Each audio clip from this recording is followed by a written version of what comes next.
तो चलिए ब्रेक के बाद एक बार फिर से आप सभी का स्वागत। बीजेपी के प्रदेश अध्यक्ष सतीश पूनिया पर हुए हमले और काले झंडे दिखाए जाने के मामले को लेकर के भाजपा कार्यकर्ता सड़कों पर उतरे हैं। कोटा में देर रात से बीजेपी के नेता आईजी आवास के बाहर सड़क पर ही डटे हुए नजर आए और इन प्रदर्शनकारियों ने सर्द रात में सड़क पर ही रात गुजारी और साथ ही बीजेपी ने तालेड़ा थाने में कोटा के 2 नेताओं समेत 100 लोगों के खिलाफ मुकदमा दर्ज करवाया है। आरोपियों की जल्द गिरफ्तारी की मांग को लेकर बीजेपी के नेता आंदोलन की राह पर हैं। इसमें आधा दर्जन विधायक समेत दिग्गज नेता धरने में शामिल हैं।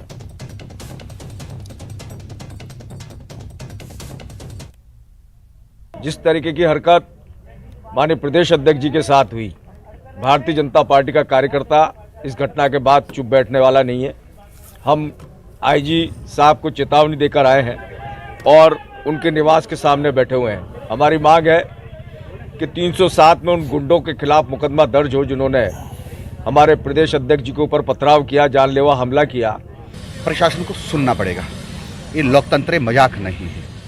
और जिस प्रकार से कांग्रेस के लोग और असामाजिक तत्व नेताओं की हत्या करने का षड्यंत्र कर रहे हैं।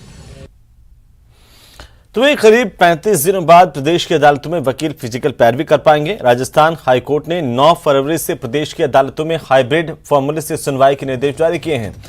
हाइब्रिड फॉर्मूले में अदालतों में फिजिकल और वर्चुअल दोनों तरह से सुनवाई का ऑप्शन होगा। वकील किसी भी ऑप्शन से अपने केस में पैरवी कर सकेंगे। इससे पहले प्रदेश की अदालतें 5 मई से केवल वर्चुअल मोड पर चल रही थी और ऐसे में वकील लगातार फिजिकल पैरवी की मांग कर रहे थे। इसे लेकर के हाईकोर्ट बार ने भी कोर्ट को प्रस्ताव भेजा था। तो आखिरकार अब फिजिकल पैरवी कोर्ट की तरफ से शुरू की जाएगी।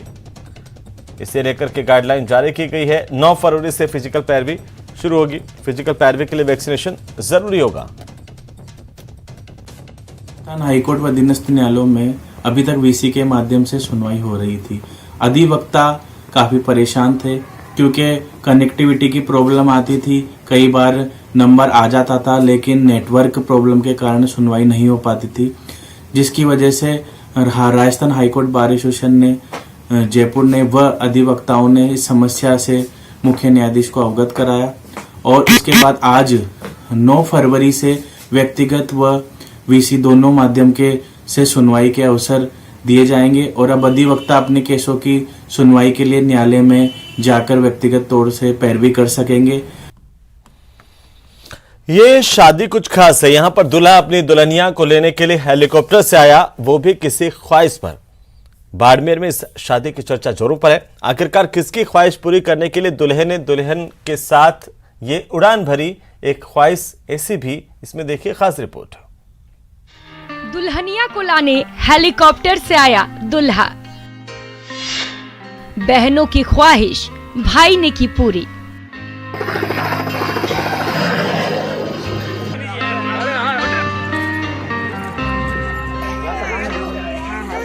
जैसे शादी का तय हुआ तब बड़ी बहन, पापा, मम्मी सबकी इच्छा थी कि कुछ अलग किया जाए। बउआ अब जो कहते नई बउआ आ रही उसका मतलब किसी अलग तरीके से स्वागत किया जाए, बेटी के रूप में बराबर मानते हैं। बाड़मेर में रविवार को हुई एक शादी सिर्फ जिले में ही नहीं बल्कि पूरे प्रदेश में चर्चा का विषय बन गई। यहाँ एक दूल्हा रामदेवरा से अपनी दुल्हन को लेने हेलीकॉप्टर से उसके शहर पहुंचा। बारात लाने के इस अलग और महंगे तरीके के बारे में जब दूल्हा से पूछा गया तो उन्होंने जवाब दिया कि मेरी तीनों बहनों की ये इच्छा थी कि भाई की शादी में भाभी को हेलीकॉप्टर में लाया जाए। बहुत खुशी हुई कि बहनों ने मेरे लिए तक किया, उनकी इच्छा थी, उनकी इच्छा पूरी हो गई। बहुत खुशी से, कोई फर्क नहीं है, बराबर होते हैं। वो भी सब बेटी के बराबर होती है, बहू आती है, बेटी के बराबर मानना चाहिए। ये है बाड़मेर के राजेंद्र सिंह, जो एक शिक्षक के बेटे हैं। राजेंद्र अपने पिता और बहनों की भावना का ध्यान रखते हुए दुल्हन को लेने हेलीकॉप्टर से पहुंचे। जैसे ही दूल्हे का हेलीकॉप्टर रामदेवरा में उतरा, यहाँ देखने वालों की भीड़ लग गई। जिसने भी हेलीकॉप्टर से दूल्हे को उतरते हुए देखा, वो दूल्हे की मिसाल पेश करने से खुद को नहीं रोक सका। शादी संपन्न होने के बाद दूल्हा रविवार को अपनी दुल्हन को लेकर हेलीकॉप्टर से उड़कर बाड़मेर पहुंचा। बाड़मेर में पलक पावड़े बिछाए दूल्हे के परिजनों ने गर्मजोशी से दुल्हन का स्वागत किया। इतना ही नहीं, हेलीकॉप्टर को देखने के लिए हेलीपैड पर लोग एकत्रित हो गए। ये जो आश्रम है, परमहंस आश्रम है स्वामी अडगरानंद जी का, तो यहाँ बजरंग सिंह रेगुलर आते जाते रहते। उनकी भी इच्छा थी कि इनका भी आशीर्वाद मिला यहाँ, और बारात वहाँ से हेलीकॉप्टर से रामदेरा से यहाँ लेके आए। MBBS कर रहे दूल्हे राजेंद्र सिंह के 3 बहनों की ख्वाहिश थी कि उसकी भाभी हेलीकॉप्टर से आए।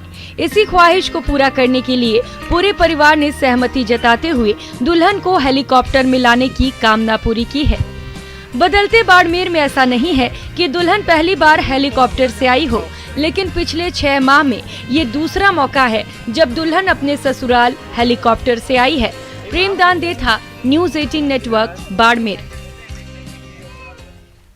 वहीं जम्मू कश्मीर के गुलमर्ग में एक इग्लू कैफे पर्यटकों के आकर्षण का केंद्र बना हुआ है।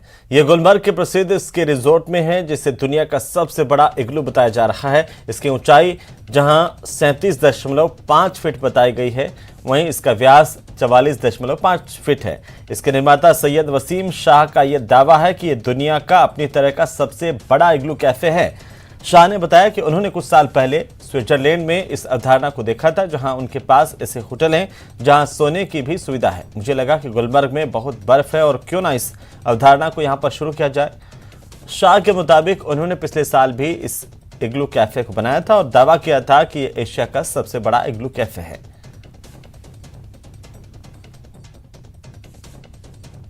तो श्रीनगर में दुनिया चारों तरफ बर्फ ही बर्फ आपको नजर आएगी, चाहे वो इस कैफे में लगी टेबल्स की बात करें, बैठने की व्यवस्थाओं की बात करें, सब कुछ यहां पर बर्फ से बना हुआ है। इसीलिए अपने आप में यह आकर्षण का केंद्र बना हुआ है और लगातार चर्चाओं में भी है। पहली बार कश्मीर में आई हूँ और मैंने सुना था कि जन्नत है कश्मीर, कश्मीर को जन्नत बोलते हैं, लेकिन हाँ ये जरूर जन्नत ही है। आज मैं आई हूँ ये इग्लू होटल में और ये वाकई जन्नत से कम नहीं है। इधर आप देख सकते हो, इधर बहुत हसीन नज़ारे भी है और होटल के साथ आप बहुत जलपान या और कुछ फैसिलिटीज भी आप अगर चाहो तो वो उसका लाभ ले सकते हैं। मैंने सुना था कि कश्मीर को जन्नत कहते हैं और वाकई ही ये जन्नत है। इससे खूबसूरत दुनिया में कुछ हो ही नहीं सकता है। जिन्होंने सोनमर्ग, पहलगाम, गुलमर्ग सब देखा है और अभी हम गुलमर्ग के इग्लू होटल में खड़े हैं, जो हमारी गाइड इरफान ने लाया है, वो बहुत ही अच्छे है। तो ये इतना खूबसूरत है कि इसका शब्दों में बयान ही नहीं कर सकते। कुछ यूट्यूब पे आप जो देखते हो इसकी एक झलक भी नहीं, कुछ भी नहीं यूट्यूब पे आप देखते हो। अगर आप सच में देखना चाहते हो तो आप एक बार विंटर में कश्मीर आओ 7-8 दिन के लिए और ये सब प्लेसेस देखो। लास्ट ईयर ये कोलाई ग्रीन हाइट्स जो ये होटलियर है, उन्होंने ट्राई किया था एक इग्लो बनाने का। एशिया का पहला इग्लो कैफे उन्होंने बनाया था लास्ट ईयर, जो फिर उन्होंने इस बार थोड़ा बड़ा किया कि वर्ल्ड का लार्जेस्ट इग्लो बना दिया। और इसमें वसीम साहब हैं जो इनके MD हैं कोलाई ग्रीन हाइट्स के, उनका सारा रोल है। ये एक अच्छी अट्रैक्शन है टूरिस्ट के लिए। गुलमर्ग मोस्टली फेमस है स्कीइंग के लिए, लेकिन इस तरह के जो भी अट्रैक्शंस हैं वो ज़्यादा से ज़्यादा टूरिस्ट को अट्रैक्ट करेंगे। मेरा नाम माहूर है और मैं कोलाई की टीम का हिस्सा हूँ, जिनने की ये स्नो ग्लू बनाने की इस साल हमने कोशिश की है, वर्ल्ड्स लार्जेस्ट इग्लू बनाने की कोशिश की है।